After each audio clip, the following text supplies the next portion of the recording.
Salut, c'est Timothée, j'espère que tu vas bien, moi ça va super.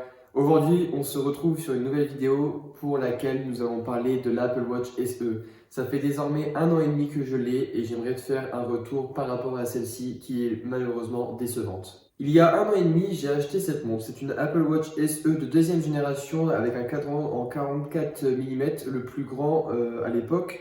Et puis un bracelet en silicone bleu marine sport, je trouvais que c'était c'était ce que je préférais. Pour le cadran, j'avais pris celui en 44 mm parce qu'entre le 40 et le 44, il n'y avait pas une grande différence. J'avais pu déjà percevoir au Apple Store la différence et pour moi, je n'y trouvais pas d'inconvénient. J'avais décidé d'acheter cette Apple Watch SE pour plusieurs raisons. D'une part, pour la technologie Apple, j'avais passé tout mon écosystème vers Apple 1 an ou deux auparavant. Donc je m'étais dit, c'est dans la continuité d'avoir une montre Apple Watch. Dans un second temps, c'était également pour le sport. Je pensais que c'était vraiment pratique et j'aurais pu avoir un meilleur tracking de mes activités. J'étais aussi curieux de pouvoir savoir au niveau du sommeil qu'est-ce que ça donnait et qu'est-ce que la montre pouvait m'apporter. Il y avait également sur le point de vue santé que je pensais que ça allait être intéressant au niveau cardiaque parce que cette montre te permet d'avoir le suivi cardiaque, mais j'avais pas, par exemple, je sais que maintenant il y a la saturation ou ce genre de données. Après, on verra si c'est vraiment utile ou pas. Le bilan de cette montre, qu'est-ce que j'en pense? Je vais commencer par ce qui m'a déçu. Alors, premièrement, le gros point noir, malheureusement, j'aurais pu m'en douter, c'est la stimulation de la montre. C'est-à-dire que, effectivement, dès que tu reçois une notification, un message d'une application, ou même en interne du système de la montre, etc., en fait, tu es toujours hyper stimulé. Vraiment, ça dépend aussi de ton activité, etc. Tu peux utiliser les modes de concentration pour ne pas être dérangé, mais je trouvais ça assez contraignant. Et en fait, la montre, vraiment, elle vibre tous les, je sais pas, 15-20 minutes. Et en fait, tu es toujours stimulé et à force, par réflexe, tu as l'habitude de faire que de regarder. Et franchement, tu en deviens dépendant pour des choses qui ne sont pas très utiles. Après, c'est à toi de régler dans ton iPhone ce que tu veux être notifié ou pas. Mais franchement, j'ai trouvé ça vraiment contraignant. Pour le sport, je l'ai évoqué il y a quelques minutes, je ne suis pas vraiment satisfait. Je l'ai utilisé sur Strava, mon application de tracking, pour faire du sport, par exemple de la course à pied ou du vélo, qui sont un peu mes activités phares, entre guillemets. Ça traque pas trop mal, il n'y a pas trop de virages ou de parcours un peu mal faits. C'est pas trop mal. Mais je pensais plus que ça allait m'apporter comme un coach entre guillemets où il pourrait dire tiens, ça fait je dis n'importe quoi 3 jours que tu n'es pas allé courir, vas-y entraîne-toi, ou par exemple tiens, tu viens de faire 10 km à pied, tu es pas mal au niveau endurance, ou des choses comme ça en fait. Et finalement pas du tout, il faut avoir des applications, etc. Donc j'étais un petit peu déçu par rapport à ça.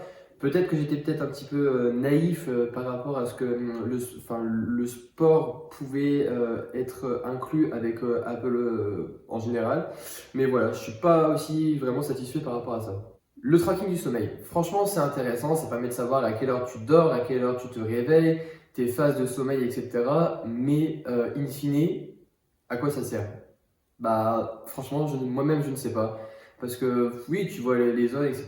C'est intéressant, tu fais joujou de temps en temps en train de regarder, mais finalement, t'en fais pas de plus de ces informations-là. Le problème, je le rencontre également pour le suivi cardiaque. Oui, tu vois ton cœur, comment il est au repos, comment tu le vois en activité physique, etc.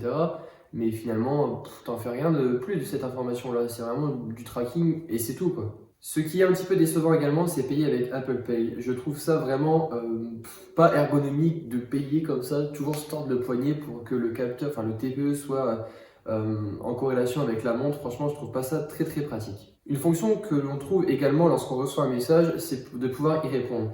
La fonction, je la trouve pas du tout intuitive. En fait, on a plusieurs modes. Tu peux écrire avec un clavier ou parler avec un micro. Et franchement, je trouve pas ça vraiment intuitif. Quand tu parles une fois sur deux, ça écrit n'importe comment. Donc, tu es finalement obligé de reprendre ton téléphone. Tu as perdu 30 secondes à vouloir y répondre avec ta montre pour essayer de l'utiliser. J'étais très déçu par rapport à ça. Le plus gros inconvénient, par contre, sur cette Apple Watch, c'est finalement la batterie. La batterie, on est vraiment obligé de la recharger tous les jours, sinon tu ne pourras pas faire les 24 prochaines heures. C'est assez contraignant d'y penser, de se dire ah ouais, il faut que je la recharge, etc. Après, comme réflexe, je l'avais quand j'allais à la douche par exemple, je la posais sur le chargeur. Mais franchement, moi qui travaille de nuit, des fois tu es toujours un petit peu décalé. Et des fois elle s'éteint, 15, enfin il reste 15%. Tu te dis bon, il est 13h, j'arriverai jamais à faire jusqu'à 20h le temps de recharge, c'est vraiment assez contraignant d'y réfléchir et de toujours se dire est-ce que ça va tenir ou pas. J'arrête de critiquer, qu'est-ce qui m'a plu? Ce qui m'a plu finalement, c'est le réveil par vibration. Donc, bien évidemment, du coup, j'ai plus le réveil avec une musique ou quelque chose comme ça. En fait, la montre vibre délicatement sur ton poignet et c'est vrai que ça, c'est vraiment quelque chose de hyper agréable. Les réveils, c'est vraiment très très fluide, c'est moins stressant directement ou hyper stimulant. Franchement, j'ai vraiment apprécié ce réveil par vibration.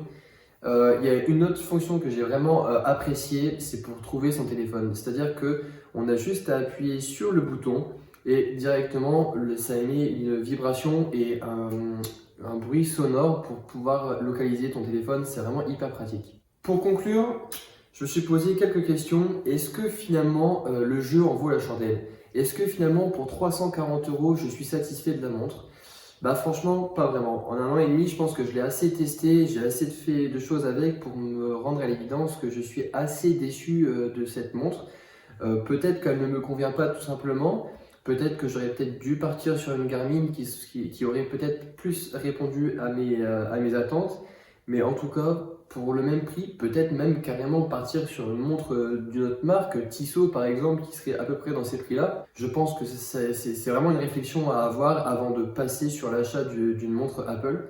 Après, finalement, si votre seul objectif c'est d'avoir du tracking et de pouvoir répondre de temps en temps à quelques messages, etc., et de continuer à être dans l'écosystème Apple, je pense que cette montre est faite pour vous. En tout cas, pour moi, je suis déçu. Si toi aussi tu veux une montre Apple, fais-moi un retour d'expérience sur cette montre pour pouvoir comparer. Je trouve ça hyper intéressant justement de discuter et d'avoir plusieurs sons de cloche sur cette Apple Watch. Si cette vidéo t'a plu, n'hésite pas à t'abonner, à liker, à commenter pour me dire ce que tu en penses. C'était Timothée, prends soin de toi, à très bientôt.